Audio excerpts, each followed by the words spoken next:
Mary, the baby doesn't come out of your navel. Let me tell you how it is.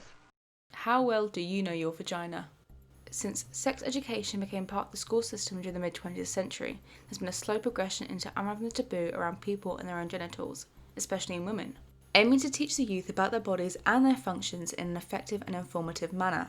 However, the main focus of this education is often through discussing their changing bodies and reproduction, cutting out massive amounts of information that should be taught and shared. Forming the narrative that this is all you need to know on your sexual organ, leading to a stumped and shortened education for many young people about the necessary information, with young women and teen girls being affected significantly by this, with the knowledge of different types or patterns of the menstrual cycle, the cleaning of their vaginas, and the possible common diseases or illnesses that can occur being cut short or disregarded completely, leading to the miseducation of whole generations of young women and girls across the globe on their own bodies, which has many very serious effects both mentally and physically. So how well do you actually know your vagina? Not very well. Not very well. I don't think. Personally, I don't have one. How well do I know about them? Well, I'm from science and stuff like that. I know how they work, and I know where some things are. I just don't know what they're called or. Do you know what the urethra is and what it does?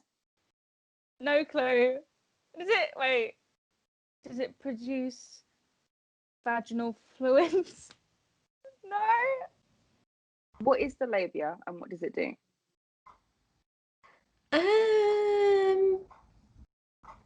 No. I think it's the flaps. Is the vagina self-cleaning? True or false? True.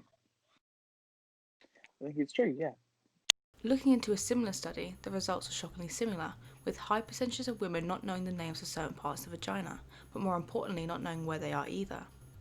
With Tracy Miles, a specialist in gynecological nursing, putting this concern into words, stating, "How can we expect women to know what to look out for in terms of unexpected changes in their vagina or vulva, or to be aware of the signs and symptoms of gynecological cancer if they're not body aware?"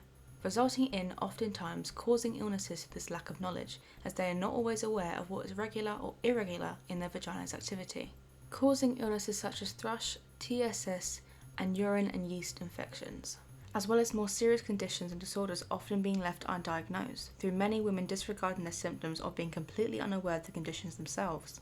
Disorders and conditions such as PCOS, endometriosis, and menorrhagia, with these conditions having more serious life-changing effects if left undiagnosed. This lack of knowledge spreading into more complex formats globally, with countries all over the globe lacking this level of education, this leading to more layered issues such as shame in young girls. This happens through miseducation, whether that be through rumours or unofficial health advice. This has a serious intergenerational effect on young girls, taking this information often from their peers or those around them, who see this information as helpful or truthful, and believing it is factual, with the information being spread being far too often about preserving and maintaining the look and formation of the vagina, with the activities that would go against this preservation being those of a sexual woman.